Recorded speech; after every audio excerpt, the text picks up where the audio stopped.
Welcome to the Help Her Be Brave podcast show, where we have great ideas on how we can help save lives. I'm Amy Ford. And I'm Jessica Russo. Today, we're going to be talking to my friend Demira Devoil, and she is a beautiful single mom. And I guess I've known her for a few years. She goes to our church, and she reached out because she was starting this organization, and she just wanted to brainstorm, ideas, fundraising. She wanted just some help, and we would meet once a month for, 6 months to a year. I can't remember exactly, but just like helping her grow this. And it's awesome to see the impact that her organization is making on the world. Hopeful Arms Foundation. You guys are going to love her. I'm so excited to get to hear about it. I know. She's awesome. Let's bring her on. Hey, Demira.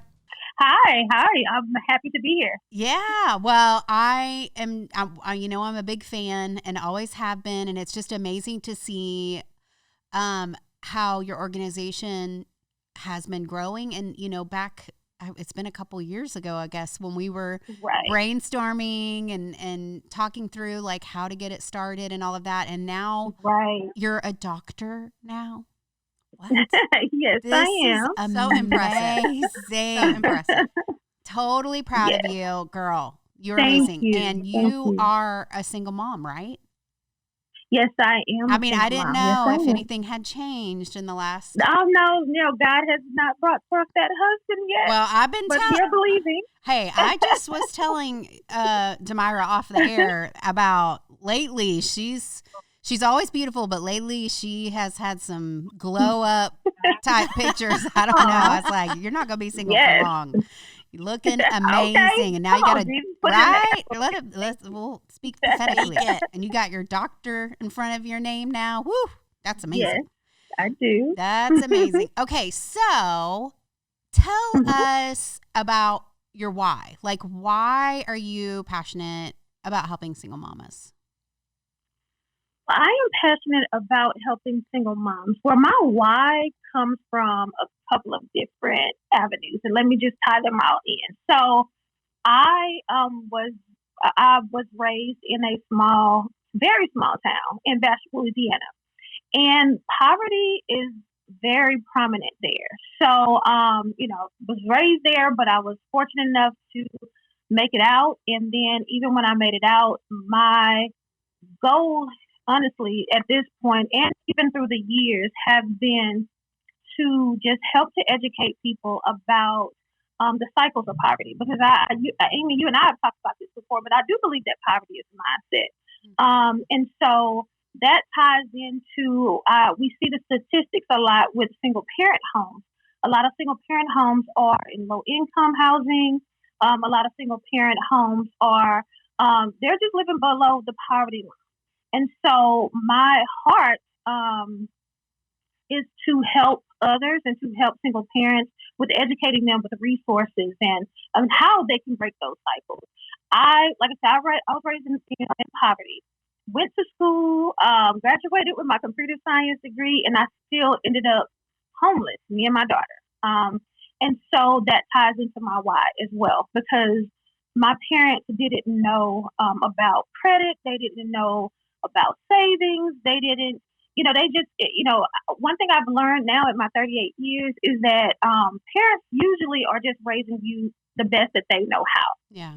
And so since I didn't have that type of education in my life, I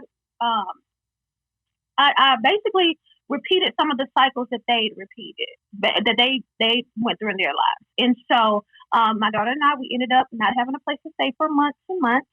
And even at one point, we were in our car. And so I just knew, I remember sitting there one day just saying, God, like, this is not the promised land that you had for me. Like, I know. And so it just started with rebuilding. And so I was able to rebuild. I was able to get back on my feet. And then once I moved out here to Texas, things just continued to take a turn for the better for me. And then that leads me into Hopeful Arms Foundation. So I'd always said, like, God, if you, can help me and allow me to be able to be blessed in a position where I can help others. And I was like, God, then I'm going to serve you for the rest of my life. And so that literally is what I do. So single parents, those who are homeless, I do missions as well. I've been on several missions around the world. But that's just my heart. I believe in, because God is love.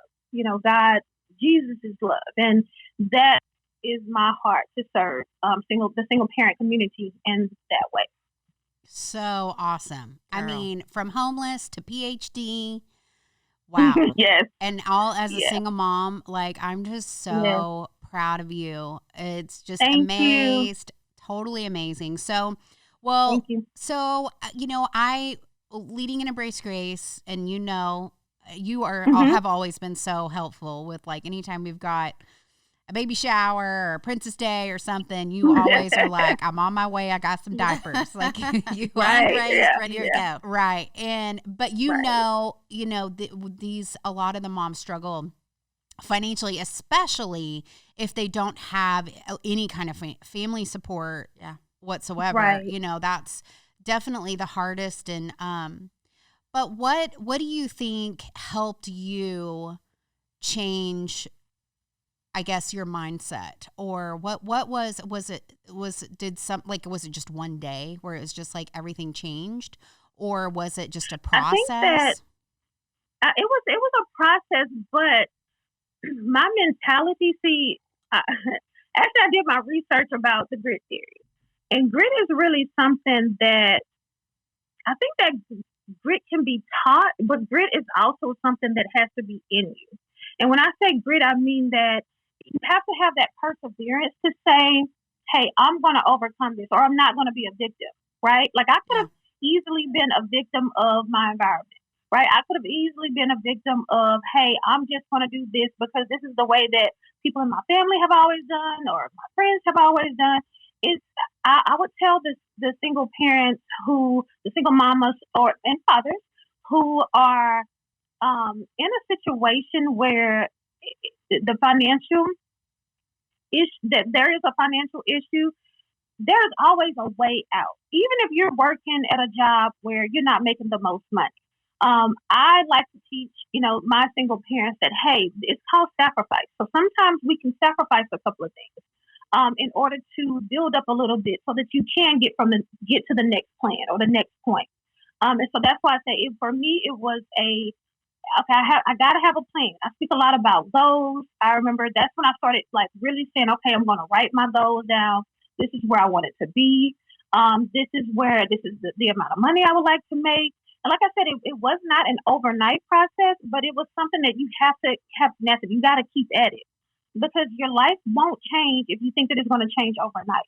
Yeah. Very rarely do you see people's lives change overnight. But a lot of time the change comes when you continue to do the same steps or to do different steps to get you to a different outcome.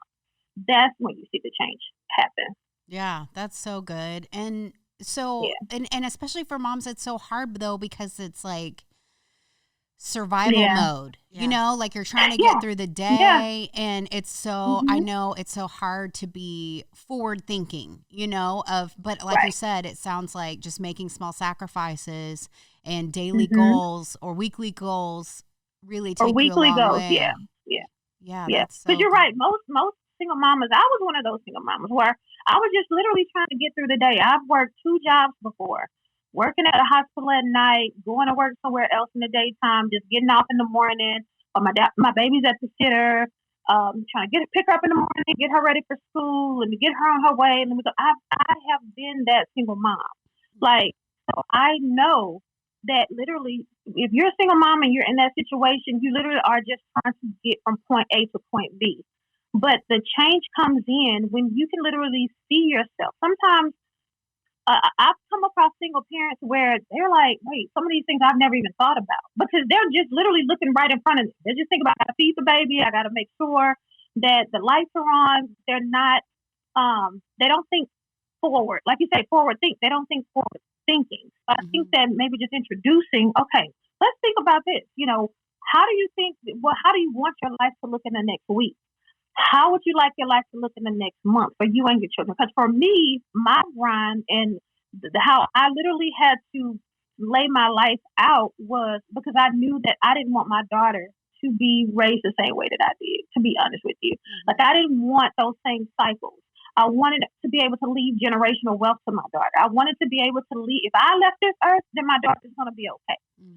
And so I had to forward think. I didn't initially start thinking like that, but in the beginning, I'm like, okay, let's set these goals. Okay, so if you know that you're at a job, because a lot of times people are at a certain place in their life because they're comfortable, or that's where they're settling it sometimes, And so it's like, okay, if I want to get a better paying job, what kind of work do I need to do on myself in order to do to get a better paying job?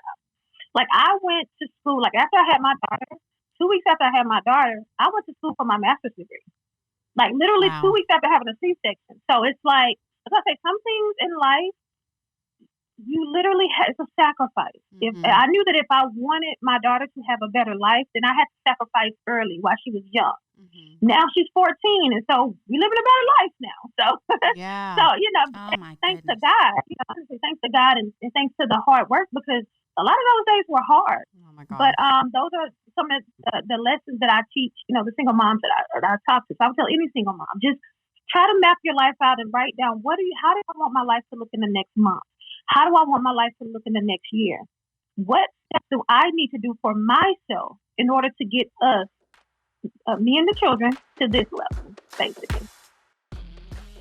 What if we lived in a world where every woman with an unplanned pregnancy always felt empowered to choose life for her unborn baby?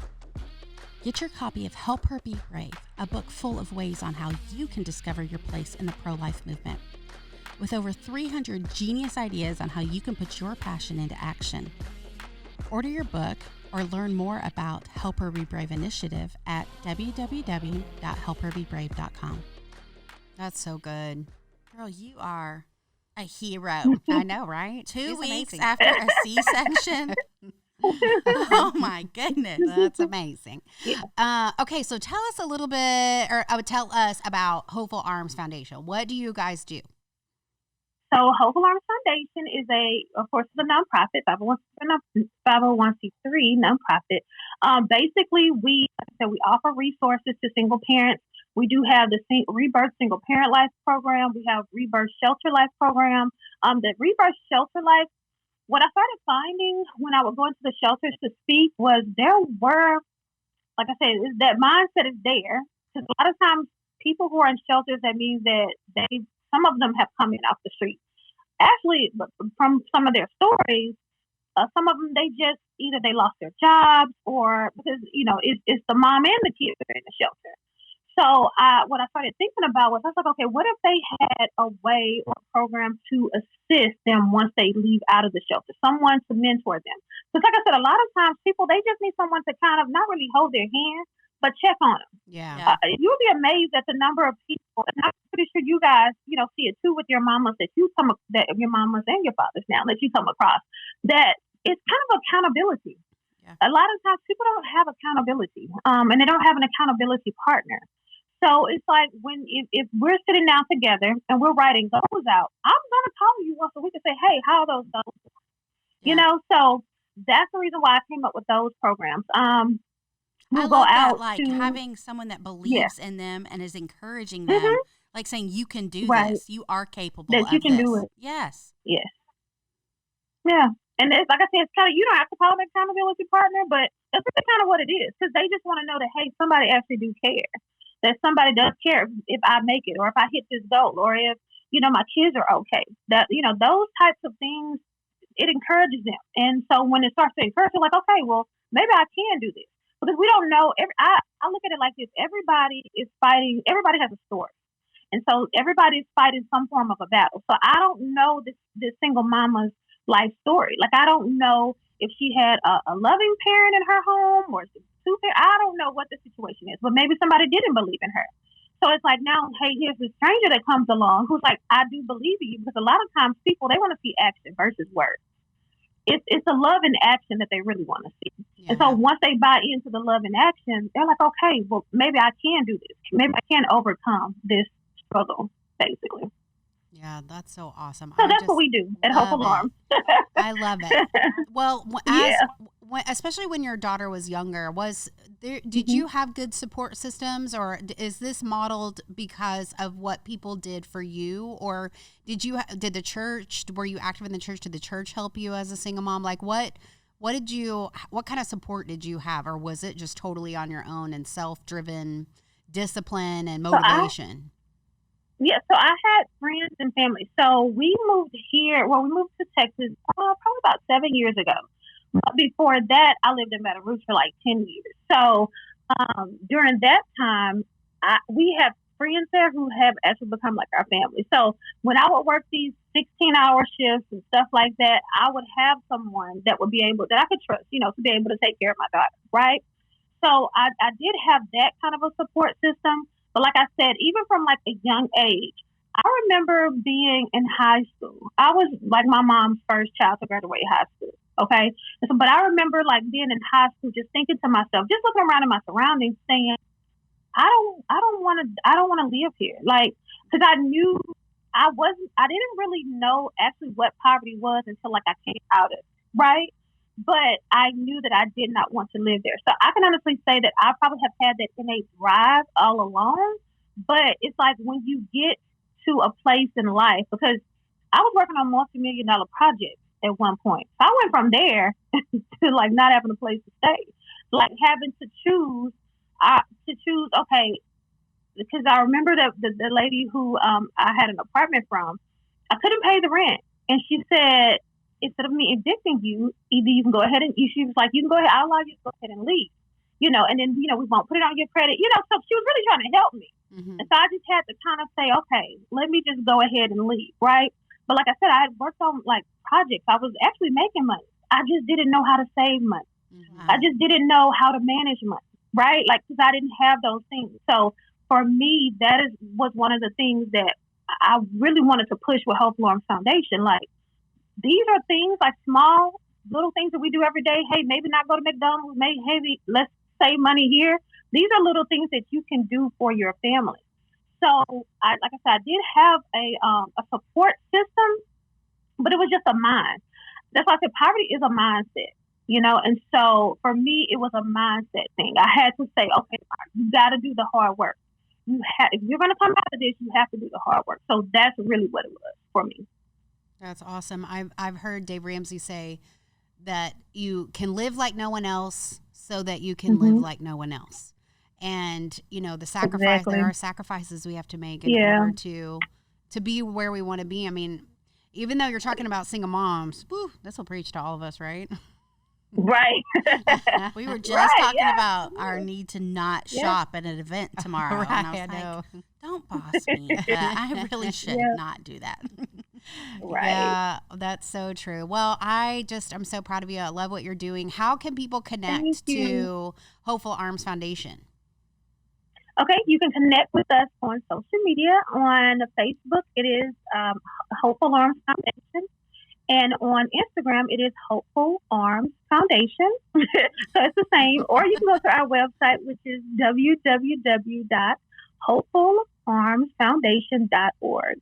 Thank you, Demira. So awesome. I just want to encourage everyone that's listening, please connect to what she's doing. This might inspire some ideas in your own city, or connect to what they're doing and donate to them, give.